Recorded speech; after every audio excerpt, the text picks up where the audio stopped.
Welcome to my channel, Modern Renaissance Man. If you have been with my channel for a while, double check to make sure that you are subscribed. Even if you think you are subscribed to the channel, go over there and check to make sure that you still are. Make sure that your bell notification is set to all notifications. All right. Appreciate you guys all being here. Hope you guys are all having a good evening and doing well out there.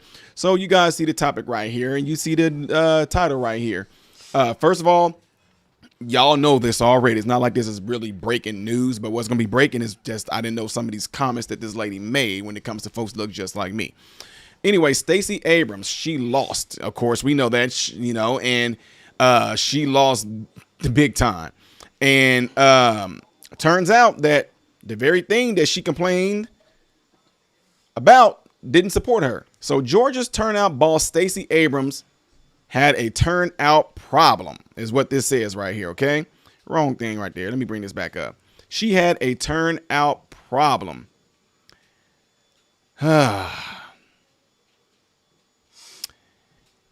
Stacey Abrams said it felt like a punch to the gut when she felt like people did not come out support her. And particularly she's talking about black people. OK, now she lost and she lost badly. But I think a part of her downfall could be some of the comments that she made. And a comment in particular that she made was about black men. Stacey Abrams claims that black men are fooled by misinformation and are dampening her poll numbers or dampened her poll numbers. This is what she said. Unfortunately, this year, black men have been a very targeted population for misinformation, Abrams said on MSNBC's Velshie's over the weekend. She said, not misinformation about what they want, but about what they deserve. I don't know what that means. It says it's not information about what they want, but about why they want what they deserve, is what she said. Georgia gubernatorial candidate Stacey Abrams believed that misinformation targeted at black men is the reason she experienced such a huge decline from black voters. Unfortunately, this year, black men have been a very targeted population for misinformation, not misinformation about what they want, but about what they deserve, she said. Now, Abrams also argued during the segment that it was a false narrative to claim high voter turnout means voter suppression isn't an issue. She said, let's be clear. The false narrative that voter turnout has failed the idea of voter suppression misunderstands the effectiveness of suppression. She said, it has never been about stopping all voters. It is about clogging the arteries of the process and stopping certain voters. There is a precision to voter suppression. There is no winning for losing on this, ladies and gentlemen. 1 minute you're saying you need more people to come out and vote. Now, because there was a huge influx of people that went out and vote. Now you saying that, wait a minute now, too many people showing up and voting can clog the arteries.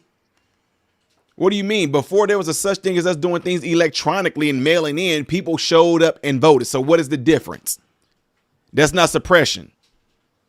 You just take the L. What folks need to understand and realize is that Stacey Abrams is no different than a whole lot of people out there that are race hustlers. That's all she does. She is a race hustler. And the question I want to ask, if she's listening to me right now, which she's probably not, Stacey Abrams, got a question for you. Did you lose this election? Anyway, y'all, some of y'all not gonna get it. She said that voters know that there have been more difficulties put in place for absentee ballots, that white supremacist groups and hard right-wing groups have been challenging people's right to vote, she added. In fact, Abrams argued voter suppression efforts have actually motivated voters to go to the polls. When Velshie asked Abrams how influential voter suppression was on Georgia voters and they would show up to the polls so that stuff is reversed, Abrams replied that it is exactly one of the reasons that people are turning out. Voters understand that Brian Kemp and Brad put barriers in place, that they're going to be denied access to food and water in lines, Abrams said. They know that there have been more difficulties put in place for absentee ballots. It's so much stuff going on with this stuff. This is what I'm saying right now, y'all. I don't even know where to start. First of all, you're saying that the reason why you do not want people to turn out and go vote is because these Republicans or these white supremacist people are not putting food and water in line. And since you are specifically targeting black people, what you are insinuating is that black people are going to stand in line and starve to death. Are you insinuating that black people don't know how to bring their own snacks and bring their own water? Is that what you're saying? Are you saying that these people are so poor, so disenfranchised, they don't have food, they're just going to show up looking like a bunch of starving, pandering folks from Ethiopia? They're just standing in line, bellies and stuff swollen. They're going to vote anyway, but it's just so terrible because the Republicans or the white supremacists did not give these people no food or no water while they stood in line. Come on, man, get real. Stop. And everybody know that Georgia had a very historical early voting turnout already as it is. Plain and simple. That doesn't even make sense. Again, she said they know that there have been more difficulties put in place for absentee ballots. And the fact that they're putting barriers in place, they're getting denied access to food and water in lines. Come on, man. Y'all been in the line before? One of your family members can walk straight up to you and hand you a burger, hand you a water. There you go, mama. There you go, daddy. There you go, niece. There you go, nephew. There you go, auntie. There you go, uncle. There you go, friend. Here go a sub sandwich and some water, whatever. Come on, man. Stop all that nonsense. All these people that stand in line got cell phones and everything. They could DoorDash it to them. Hey, I'm the person right there with the black coat on, with the red tennis shoes on. Stop. Stop. As of Saturday morning, Georgia's record-breaking early turnout concluded with 2.3 million people casting their ballots during the early voting, with 231,000 showing up on Friday, November the 4th, as a press release from the office announcing the record stated Friday in person was a total of 6% higher than the final day of early voting in 2020 of the presidential election. So folks went out there, they showed up, they turned out, and they picked who they wanted to pick, plain and simple. That's it. That's how you're looking at it. They showed up and they chose otherwise. Now, to hit on this other point that I'm getting ready to make right here is what I really wanted to drive it home with. We all talked about how she lost, how she made up this lie and this stuff like that, saying that the reason why Republicans and white supremacists were forcing pretty much people to go out and vote because they knew that these people were not going to stand in line, because the reason why the people weren't going to stand in line because the people didn't not have any food or water, and they were being denied access to food and water, and specifically black people. So we know that that's a bunch of BS. Let's move on to this other thing. I think what messed her up is when she made the statement saying that a lot of black men have turned and voted the other way because they are severely misinformed. That ads are just ads and wordings are just targeting black men to turn black men against her because black men are misinformed. So do you understand, Miss Stacey Abrams, that if you and other people like you that are black, that race hustle, when you make statements like that, what you are saying to us black men is that we are so stupid that we just gonna fall for the misinformation. We needs the blacks women to be our leaders now. We knows how to think. We know that the world has put y'all up on such a pedestal that the black Negro man no longer knows how to think. You know, we just don't understand that when people gives us information, we knows not how to interpret that message. You know, we just don't knows what's to do. So we needs the black women to please just comes and tell us how we should vote and what we should do, because we should not knows how to do anything. You know, they can tell us anything they wants to tell us, and we believes it because we knows how to think. Now we need the black women like Abrams to be there for us, to be our queens for us, because us black men don't knows what to do. We don't knows what to think. We don't know. We didn't understand that Master told us that if we vote for him, he gonna give us the best pork and bean and bacon in the city. That's what he tells us. He tells us that we can come and get a free bowl of pork and beans all the time because they're the best in the city. They even got Bush's baked beans, is what they told me to Wata. Wata said that, and Rudy Bay Johnson, he clarified it Tuesday that they got the best pork and beans in the city. And that, therefore, by giving us the pork and beans, we votes for Massa Republican because they feeds us well. But guess what? We sure not going to be standing in line, not have no foods or no water because we votes early. You know, we votes early, and we sure not going to listen to Stacey Abrams. You know, we not going to listen to her because she thinks we're stupid. That's what she does. She thinks we're stupid. But you know what? We just might be because we didn't vote for her this time. And by us not supporting those that look like us, we tap dancing for the white man. We tap dancing. There you go, master. Cha-cha. Yeah. That's what you do when you do things like that. When you sit there and you insinuate that the reason why black people or black men specifically are not voting for you is because we have fell victim to misinformation, as if we just stupid, dumb, and not intelligent to be able to make our own decisions. No, the threat that you fools are feeling is that if there are black men, oh, y'all, I'm about to get into something right here. If there are black men who have flipped and gone Republican, if they voted Republican, you know good and well that a lot of those black men their values are in line with the Republican way. God, family, and country. Yeah, buddy. And you know what's going to happen? What you're going to get, what you're being threatened by, it's not just what you're seeing right now with black men. What they're not telling you is the fact of what I just told you guys. God, family, and country. Most of these black men that voted this particular way are men who are already in families. They are men who has a wife and they have children. So that right there is a huge stress. So they try to be slick by trying to say it's black men. No, it was black families. It was black families and it was black women. Black women who were married to black men that voted Republican. That's who it was. And then it was also shown, if y'all saw this statistically, you can go look this up. Don't take Ty's word for it.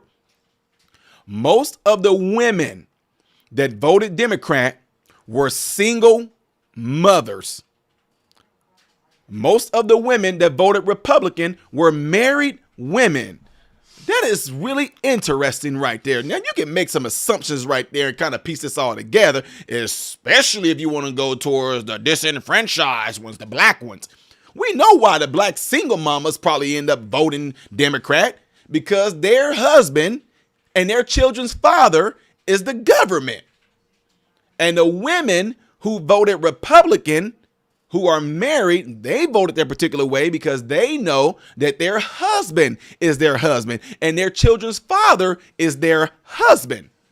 And they know that when you go that particular direction, that most of those people are about God, family, and country. And black men have absolutely 100%. A lot of black men are waking up. And the threat to that is this. If there were single black men that voted Republican, these black men that are single most likely is going to marry someone who's going to line up with their values as well. And what you're going to end up happening is having families of a household being a black man are going to be led to pretty much vote that way.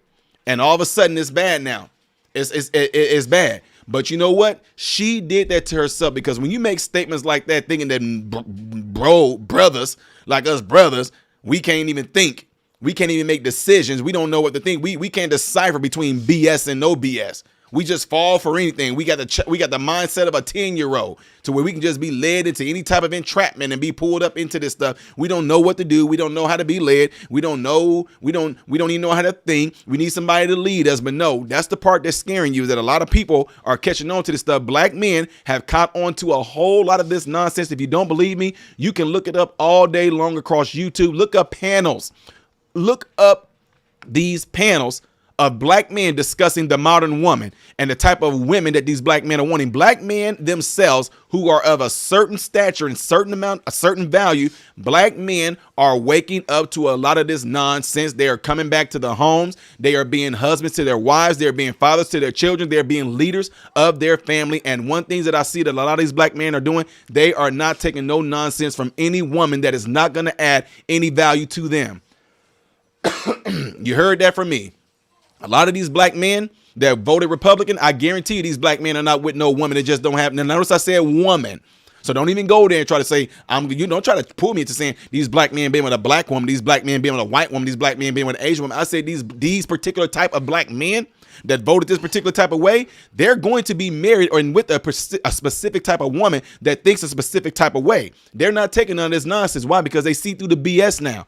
We seen how we got pimped. We seen how we got played. And the issue that they're going to have with this, that these black men are going to be a representation in their families of what leadership looks like. They're going to lead their children, lead their family, lead their wives into what's supposed to be right about that dynamic. And that is the family. If you don't believe me, I guarantee you that this video is not going to get the views that it should be getting. 300-some thousand people only getting 1,000 views because it's being heavily suppressed. It's fine. It's okay. But one thing that I know that is the biggest threat to social media outlets like this is the family. Family, y'all, if you don't take away anything else I'm saying from tonight, family is the biggest threat. Family is the biggest threat to the dynamics of the United States Foundation, period. The family is the number one biggest threat. You could talk about the disproportionate ways that blacks are killing their babies at the abortion, but white people are doing it too. You can talk about it all day long. White people are doing it. Asian people are doing it. Latino people are doing it. The point is, just because black people are doing it in an astronomical numbers, and most of those Planned Parenthoods are in the hood, in the projects, in the ghettos, in those places like that. The point is, they do not want you to have any shape, form, and fashion of anything that looks like a family. If you have a family and you're not married, they will do everything they can to lure you away from having that. That's why if you have a long-term boyfriend and you have children, they will tell you, we can help you. We will incentivize every aspect of your life so long as you get that man out the house. Get that man out the house. This goes for white people and black people. It's not just black people. It's white people, it's black people, it's Indian people, it's Latino people, it's Mexican people, the whole nine. They do not want there to be any dynamic or anything that look like a family when it comes to neutral. They don't want a man and a woman in the house to be parents to their children at all. And if you are like that, they're going to try to, they want any shape, form, or fashion to disrupt your family. They want any shape, form, or fashion to get your future. They care about your future more than you do. What is your future? I'm talking about your children. Plain and simple. They want your children. If you don't believe me, if you do come from a family or you are in a family like mine, that you got a husband and a wife, I guarantee you that if they can't break that dynamic, then what they're going to do, they're going to go after your kids. Because they know they can probably shape them into these crazy snow cone color hair social justice warrior kids that you see out there today. That's what they want to do. They want to get your future, which is your children, and shape them as what they want to do. So you have to make sure that you are included in every aspect of your children's lives when it comes to things like that, be it school, elementary school, high school, the whole nine, until they are out. They're patient with it. It's us. Hand them off to their phones. Hand them off to their computers. Let this whole rhetoric be instilled in your kids while you're not watching, while you're not paying attention, while you're not talking to them. I told y'all folks thought I was crazy. My sons did not have a phone until they was old enough and they bought their own. My sons bought their own phone. That means they had a job. I didn't buy them none of that. That means they were old enough to have a job and do that. Plain and simple. I'm not giving my kids no phone and no iPad so they can be in there all day long. And there can be certain commercials, certain things they can be watching in there that can be pushing the narrative. They putting the narratives in cartoons and stuff all day long. They are being relentless on breaking down your family. Some of y'all wrote me saying things like, oh, my daughter, she came in yelling at me. But what you mean she came in yelling at you about? Ain't no yelling at me with my kids. I don't care how old. Ain't no yelling at me. Please. My daughter came in and she was so disrespectful to me. What you mean disrespectful? Dude, you crazy? I don't get it. Not me. Absolutely 100% not me. I do not play around. No, absolutely 100% not. But my point in saying that is that what happened to your child that they were infiltrated like they were to end up developing that mindset to come and challenge you in some way like you running your house wrong. Mom, this is where you're wrong at. You're supposed to let me do whatever I want to, Mom. I should be able to go when I want to, Mom. It's a free country, Mom. You talking to? Who you? Man, I'm telling y'all, not me. Not me. I don't know how I got off on that. But my point in saying all that, ladies and gentlemen, is that even with the statements that was made by Stacey Abrams, it's all about what the black man represents. Especially, like I said, most of these guys are married. And if the ones that are single, we all know that they got a conservative like mind view. And they're probably going to line themselves up with women who have those same values and think that same way, which means it would be a threat to future elections. Plain and simple. That's what I'm saying right there. Anyway, about 160 of you guys are in here right now. I really appreciate you guys all being in here. I appreciate the comments that you guys are saying right here. Don't forget, click that like button so that this video can be circulated within the YouTube algorithm. Click the like button right now, and I really appreciate that. Yes, I know I keep on getting reminded by my people to make sure that I do this particular thing right here, guys. Look right there. If you want to support the channel, that's how you can do it. See the paypal.me/Modern Renaissance Man. If you want to support the channel, that's how you can do it there. If you do, great. If you don't, great. Doesn't matter to me. If you would like to join Patreon to where you can end up, in case I get banned from YouTube again, but I'm still posting my content, you can join Patreon just for $1. It's $12 a year. It's $1 a month. If I can set it to where it can be free, I would, but they don't allow that. They make you pledge $1. That's how you can join Patreon right there. Patreon.com/Modern Renaissance Man. If you do, great. If you don't, great. If you would like to send gifts like a lot of you so graciously have sent, there is the P.O. box right there. That's how you can send it right there. Don't worry. I have the people there to open my mail up, so don't have to worry about nobody sending me no crazy stuff or anything like that whatsoever. But that's how you can do it right there, folks. Really, really appreciate you guys all tuning in. Appreciate y'all prayers. And I'm glad that you guys are glad that I'm back on here and able to do videos like this. All right. So you guys all know how I end my stream because I'm about to get out of here. I am Ty Smith, Modern Renaissance Man, and I hope and pray that every last one of you guys have food, shelter, and clothing. And most of all, I hope and pray that every last one of you guys are in great health, mentally, physically, emotionally, and spiritually. Kimberly, thank you for the $10 super chat. God bless you all through Jesus.